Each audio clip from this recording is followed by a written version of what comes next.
Welcome to our channel. हमने जैसे कि आपको बताया था कि हम इस चैनल पे सभी 11th-12th के जितने भी पॉलिटिकल के चैप्टर वाइज वीडियो होंगे वो आपको प्रोवाइड करवाएंगे। सभी वीडियो एक से बढ़ के एक होगी। अगर आपको ये चैनल अच्छा लगे तो लाइक, सब्सक्राइब और शेयर अपने दोस्तों के साथ जरूर कर देना। हमने पहला जो चैप्टर किया था वो सत्ता के वैकल्पिक केंद्र का पहला पार्ट किया था, जिसमें हमने यूरोपीय संघ के बारे में चर्चा किया था। और आज हम आसियान के बारे में चर्चा करेंगे। यूरोपीय संघ का एक पॉइंट छूट गया था कि यूरोपीय संघ के उद्देश्य क्या हैं, तो उसको भी आज कवर करेंगे। और हम सबसे पहले देख लेते हैं कि यूरोपीय संघ का जो है मैप, यानी वर्ल्ड की मैप में यूरोपीय संघ कहाँ पे है और आसियान कहाँ पे है। ठीक है, तो ये हमारा रहा यूरोपीय संघ, यानी यहाँ से, यानी यूरोप जो है ना, तो यूरोप से ही यूरोपीय संघ बना है। और इधर ही नाटो भी है, ये हमें बिल्कुल पता है। ठीक है, तो हम यूरोपीय संघ को तो देख ले कि यूरोपीय संघ इधर ही है। ठीक है, अब हम देख लेते हैं कि आसियान कहाँ पे है। तो आसियान हमारा जो है वो ये रहा, देख लोगे, ये मलेशिया लिखा हुआ है, ये थाईलैंड है, ये लाओस है, ये वियतनाम है। तो अब सभी सभी इनके बारे में पढ़ेंगे। तो ये हमारा क्या रहा, आसियान रहा। अब हमने जैसा कि हमने मैप को तो देख लिया, यानी आसियान कहाँ पे है और यूरोपीय संघ कहाँ पे है। तो यूरोपीय संघ का हमारा उद्देश्य बच गया था, तो हम उद्देश्य को कर लेते हैं कि यूरोपीय संघ का उद्देश्य क्या है। तो इसका उद्देश्य पहला है कि वीजा मुक्त आवागमन, यानी यूरोपीय संघ के अंदर जितने भी देश हैं उनके बीच में वीजा मुक्त, यानी वीजा किसके लिए चाहिए, एक कंट्री से दूसरे कंट्री में जाने के लिए। तो यानी वीजा मुक्त आवागमन करने के लिए इनका एक उद्देश्य है। इनका एक उद्देश्य है कि एक समान मुद्रा जो कि यूरो है उसको लागू करना।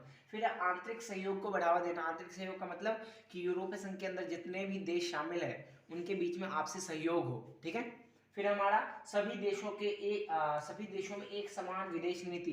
विदेश नीति यानी विदेशों से संबंध सभी के साथ एक समान हो। सुरक्षा को बढ़ावा देना, व्यापार बढ़ाना, सुरक्षा को बढ़ावा देना और शांति कायम करना, ये सभी क्या है, यूरोपीय संघ के उद्देश्य।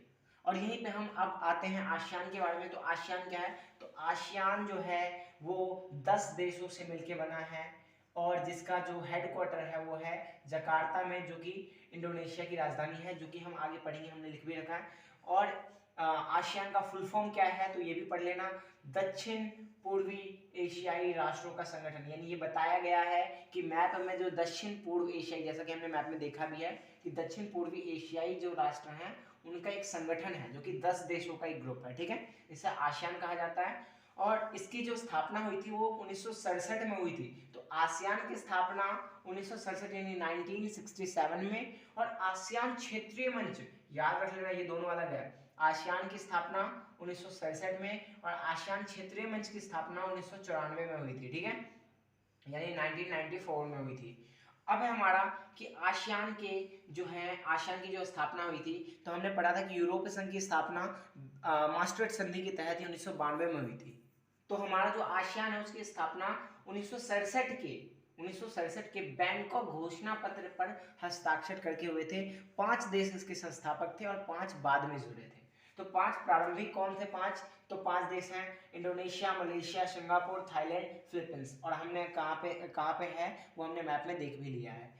अंतिम 5 देश कौन से थे, तो वो है ब्रुनेई, कंबोडिया, लाओस, वियतनाम और म्यांमार। अंतिम 5 देशों को याद करने का ट्रिक है एक कि ब्रुनेई, कंबल, लाओ, वियतनाम में, यानी ब्रुनेई से ब्रुनेई, कंबल से कंबोडिया, लाओ से लाओस, वियतनाम से वियतनाम और आखिरी में जो बच गया उससे म्यांमार हो जाएगा हमारा। अब है हमारा कि सबसे पहले अब ये कर लेते हैं कि आसियान क्षेत्रीय मंच देख लेते हैं। तो आसियान क्षेत्रीय मंच की स्थापना 1994 में हुई। और इसका काम क्या है, तो आसियान क्षेत्रीय मंच का 2 काम मेन है कि आपसी देश जो है उनके बीच में तालमेल बढ़ाना और उनकी जो सुरक्षा है उसको कायम करना, यानी जो 10 देश हैं उनकी सुरक्षा कायम करना।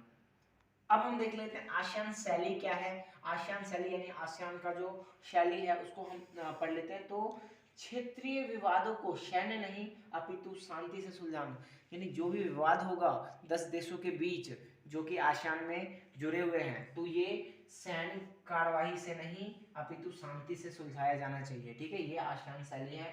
फिर हमारा आसियान शैली और क्या कहता है कि अनौपचारिक, टकराव रहित, यानी लड़ाई नहीं करना चाहिए, मेल मिलाप, यानी एक दूसरे के साथ मिल के रहना चाहिए, मेल मिलाप का जोड़ा जो है वो किसने पेश किया है, आसियान ने। ठीक है, तो आसियान ने इसको पेश किया, तो इसे ही आसियान शैली कहते हैं। यानी अब आसियान शैली भी हमारा क्लियर हो गया। अब हमारा है कि आसियान के उद्देश्य क्या है। तो उद्देश्य हमने यहाँ पे कवर कर रखा है। तो उद्देश्य, पहला उद्देश्य हो गया कि आर्थिक विकास तेज करना। ये अब बोलोगे कि सबके उद्देश्य कैसे याद कर सकते हैं, तो याद रख लेना कि जितने भी संगठन होते हैं उनके उद्देश्य सेम ही होते हैं लगभग, कि आर्थिक विकास जरूर करते हैं, व्यापार जरूर करते हैं, चाहे वो ईयू हो चाहे वो आसियान हो, वो एक दूसरे की सुरक्षा जरूर करते हैं और एक दूसरे की जो गरीबी बेरोजगारी है उसको हटाने का काम जरूर करते हैं। जैसे कि हम अब पढ़ेंगे कि आसियान के उद्देश्य क्या थे।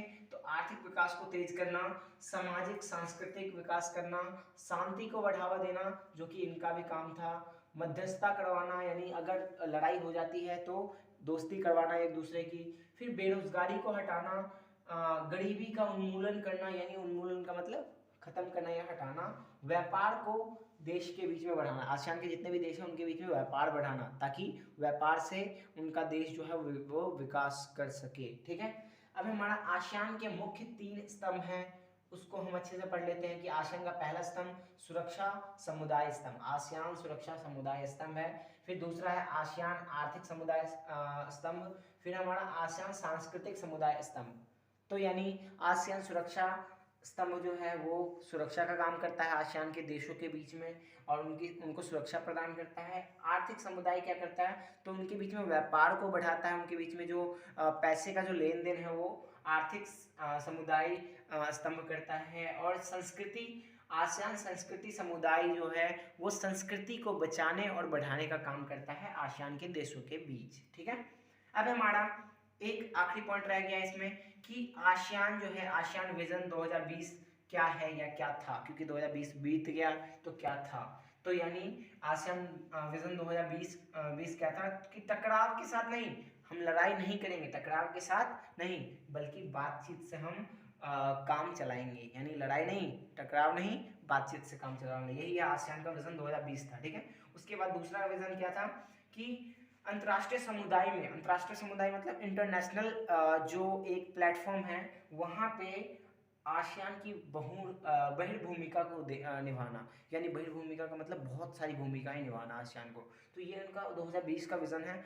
और भी हम एक बार देख लेते हैं कि क्या मेन कुछ रह गया है। तो हाँ, जो आसियान है, तो हमने यूरोपीय संघ के झंडे के बारे में पढ़ा था, तो आसियान के झंडे के बारे में भी हम कर लेते हैं। तो हमारा आसियान का झंडा क्या है, तो आसियान के झंडे में आसियान के प्रतीक चिन्ह में धान की 10 वालियां हैं जो कि 10 देशों को इंगित करती है, 10 देशों को दर्शाती है।